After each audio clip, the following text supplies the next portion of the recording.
Hello, আসসালামু আলাইকুম প্রিয় দর্শক। অনেকেই জানতে চেয়েছিলেন যে টিকটকের ফলোয়ার কিভাবে হাইড করতে হয়। তো আজকে আপনাদেরকে দেখাবো একটা অ্যাকাউন্টের ফলোয়িং কিভাবে হাইড করতে হয়।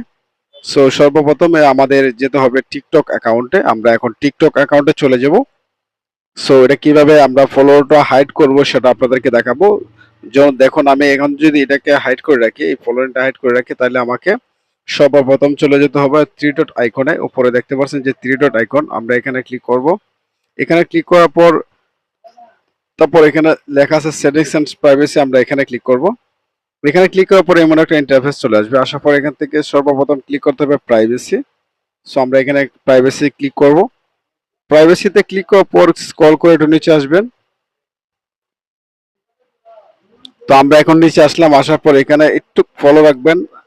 এখানে লেখা আছে, দেখতে পাচ্ছেন এখানে লেখা আছে আপনার ফলোইং লিস্ট। সো আমরা এখান থেকে ফলোইং লিস্টে ক্লিক করব।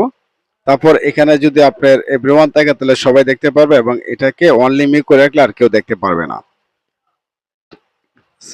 এখানে লেখছে কি, if you select only you, others user will only see mutual friends.